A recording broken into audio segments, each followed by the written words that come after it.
টানা ২১ দিন ফেসবুকে চুটিয়ে প্রেম করার পর আজ জানতে পারলাম সে ছিল আমার বাবার রাজনৈতিক শত্রুর ছেলে, আমারই ক্লাসমেট।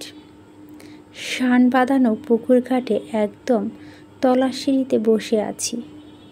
সিমরান সালোয়ারটা গুটিয়ে হাঁটু পর্যন্ত উঠানো, শব্দহীন নুপুর পরা পা দুটো পুকুরের পানিতে ভেজানো। নিস্তব্ধ এই দিঘি কিছুক্ষণ পর পর অষ্টদস্য দু চোখে ফোঁটায় ফোঁটায় পানিতে নড়ে উঠছে। দুহাত দিয়ে চোখের পানি মুছে ভাবতে লাগলাম, সে দোষ কী ছিল তার? ফটো না দেখে প্রেমে পড়া, সেজন্যই আজকে তার প্রেমের সমাপ্তি ঘটেছে। আচ্ছা, সে কি এত কিছু জানতো নাকি? এটা তো প্রথম প্রেম তার, অনেকটা অপরিপক্ক এসব বিষয়। বাবা ভাইয়ের ভয়ে কখনো প্রেম ভালোবাসা এসবে না জড়ালো, এবার আর মন সায় না। প্রায় কয়েক মাস ধরে একটা অচেনা আইডির লোক পেছনে পড়েছে। প্রেম করবে না বলেও শেষ পর্যন্ত নিজেকে রক্ষা করতে পারল না, ফাঁদে পা দিয়ে বসলো।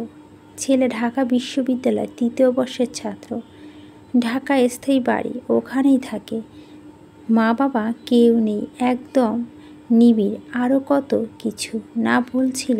কতবার ছবি চাওয়ার পরও বলল সরাসরি দেখা করব, ব্যাচ হয়ে গেল।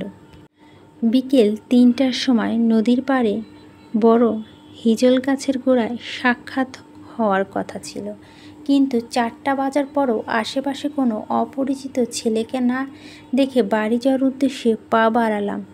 সিমরান দূরে এলাকায় বর্তমান চেয়ারম্যানের ছেলে, তার দলবল নিয়ে এদিকে তাকিয়ে হাসি ঠাট্টা করছে। শান্ত এই এলাকায় বর্তমান চেয়ারম্যানের বড় ছেলে, বয়সে সিমরানের থেকে ৩ বছরের বড় হলে টানা ২ বছর এসএসসি ফেল করার কারণে এখন সিমরানের ক্লাসমেট। সিমরানকে আগাতে দেখতেই বড় বড় পা ফেলে পুরো দলটা ঘিরে ধরল তাকে। হাত পা ঠান্ডা হয়ে গেল। এমনিতেও একই ক্লাসে হওয়ার পরও বারবারই এই ছেলেটাকে এড়িয়ে চলছে। বাবার শত্রু মানে তার শত্রু। এই ছেলেও তার সাথে খুব একটা ঘেঁষতে চেয়েছে তা নয়, তবে আজ কেন নিজে থেকে সামনে এসে দাঁড়ালো? শান্ত এমা, এ কি? এলাকার সব থেকে ভদ্র শান্তনিষ্ঠ লেজ বিশিষ্ট মেয়েটা আজকে পার্কে কেন? তোর বাপে বলে নাই এই পার্কটা শুধু প্রেমিক প্রেমিকাদের জন্য? নাকি নিজেই নাগর ধরতে চলে এলি এখানে? কথাগুলো শুনে এক সময় রাগ করা কথা হলো, এক মুহূর্তে সিমরানের ভীষণ ভয় হচ্ছে, পাছে বাবা ভাইয়ের কানে কথা যায়। নিজেকে সংযত করার পাশ কেটে যেতে গেলেই পুনরায় হাসি রোল পড়ে।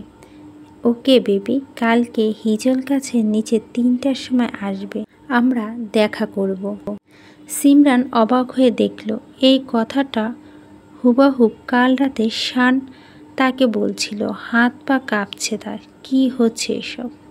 শান তার ঢাবিয়ান বয়ফ্রেন্ড এখন আসবে, ওয়েট করছি তো আমরা। সিমরান তুই কি করে জানলি? শান্ত আমি কি করে জানলাম? আচ্ছা ফোন দে তোর বয়কে।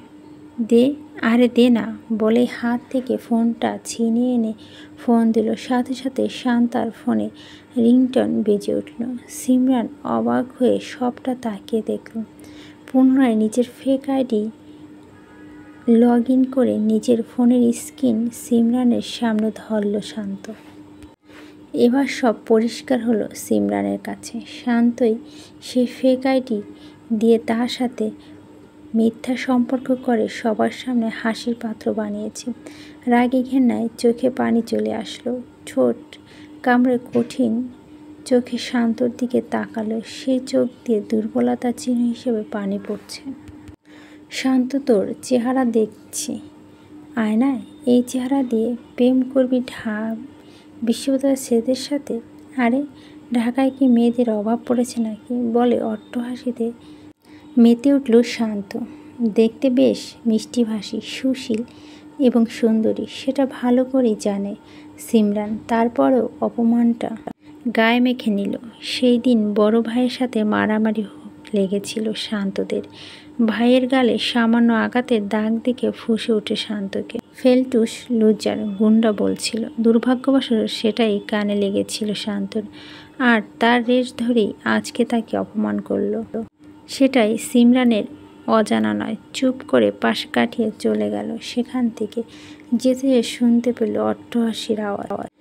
মাগরিবের আজান দিয়ে দিয়েছে। চার পায়ের সন্ধ্যার কালো অন্ধকার ছেয়ে আছে। কোমর সমান কালো খোলা চুলগুলো সিঁড়িতে এলোমেলো হয়ে পড়ে আছে। গায়ে ওড়না এক অংশ পানিতে ভিজছে, অন্য অংশ সিঁড়িতে লেপ্টে রয়েছে। ভর সন্ধ্যাবেলায় মেয়ের এমন বিভৎস রূপ দেখে আঁতকে উঠল চামেলি বেগম। তেড়ে এসে টেনে উপরে তুলল। দিঘির সামনে বড় বাঁশ ঝাড়। ভূত পেত্নীর বিশ্বাস তার মনে অটুট ভাবে গেঁথে থাকে সব সময়। মেয়ের কিছু হলে সে পুরো বংশ তাকে নাকানি চুকানি খাওয়াবে, সে ব্যাপার নিশ্চিত থেকে সবসময় ভয়ে তটস্থ থাকেন। বকতে বকতে টেনে নিয়ে গেলেন নিজের সাথে বাড়ির ভিতরে।